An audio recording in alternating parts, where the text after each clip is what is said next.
Well guys, the new table is here, and the new table is for my new, I don't want to say toy because it's something that I've wanted, I think ever since they came out, so for a few years now. It's for our new freeze dryer, and I say that smiling because I'm pretty excited about it. Sorry, I've got the washer going behind me. Multitasking today.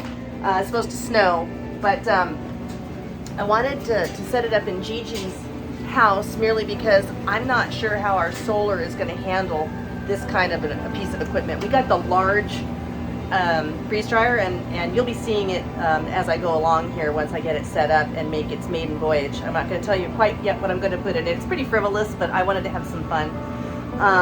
But since we got the big one, it needs to be powered on a 220? 220? I'm not an electrician. Not 120. So the only place we had was the laundry room where the washer is. So we'll have to do wash in between running loads. I really know nothing about them other than I have spent a fortune on freeze-dried food in the past.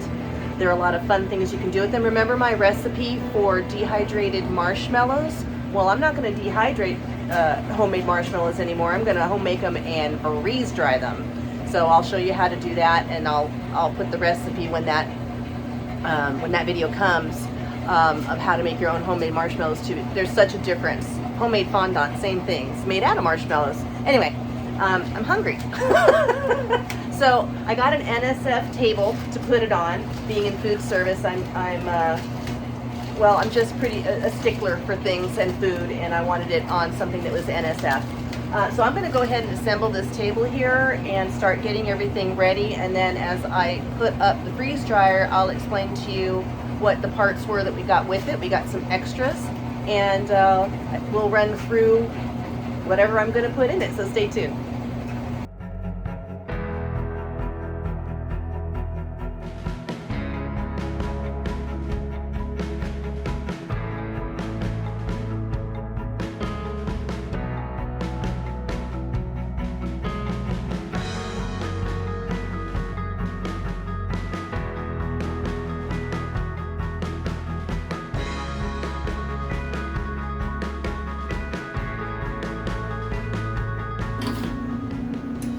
So you can get this particular table without casters, and they give you legs that level, and they're really nice legs, but I wanted casters to be able to roll this around for whatever purpose. I just find putting things on casters ahead of time, I'm always glad that I did. If you remember the pots in the farmhouse that we put on casters, that helps roll them around for us having them chase the sun or needing to water them or what have you.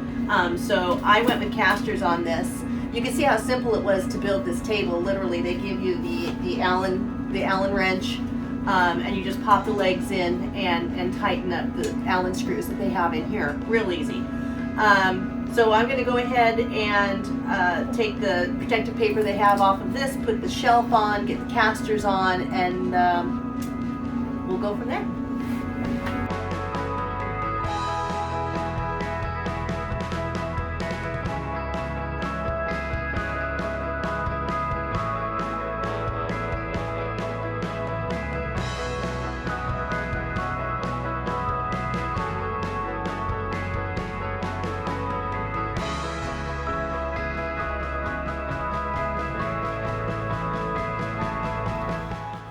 So what I'm doing is just trying to gauge level here, which upside down is a little hard to do, and I'm not doing a real tight tightening of the screws yet. I'm going to get the casters in, flip it, and then make sure that this bottom shelf is somewhat straight.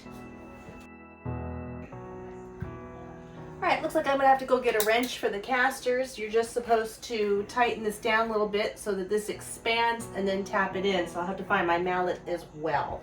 So I'm going to take off and go find those bits and pieces that I need and come back and finish.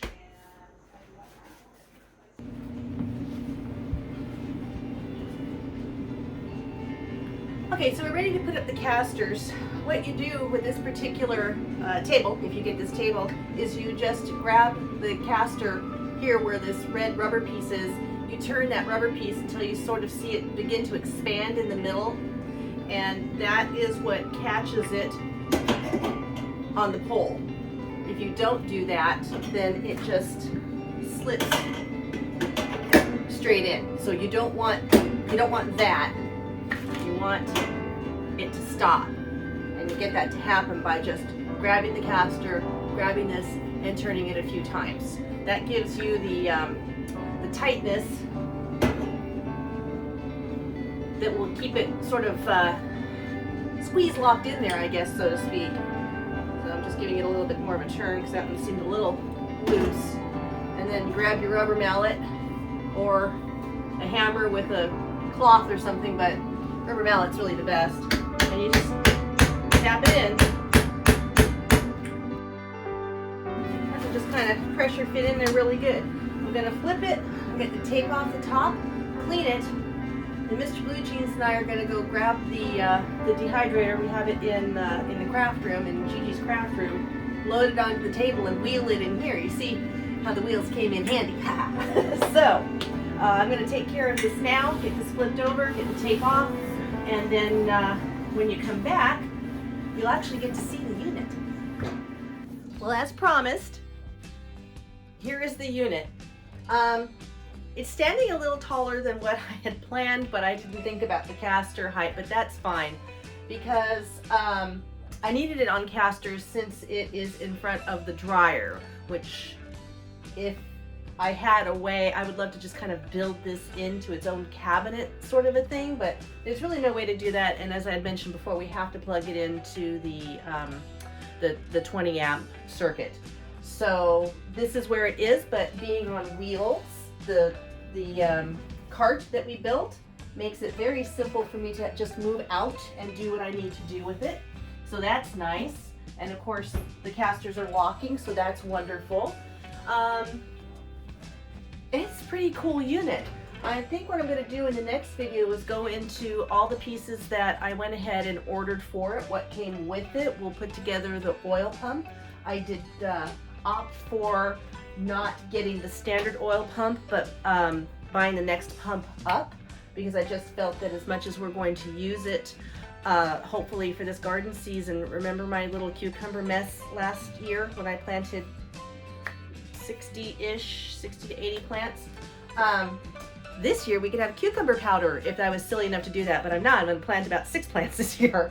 But there's lots of powders and things that I've bought in the past that I'm in my head thinking, oh boy, I'm going to get to make all of this stuff.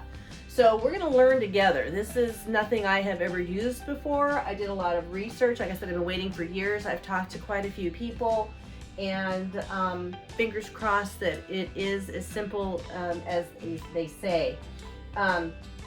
There are a couple of tricks that I've already learned, and I'll again in the next video. This one was more about the cart assembly. We'll go into hooking it up, the extras that were purchased, a couple of the tricks that I've been told about, and we're truly going to be learning this one together because I do not know anything about it other than I'm really excited for our first maiden voyage of the thing that I'm going to make in it that I'm not going to tell you yet. You'll see that in the next video. So here we go.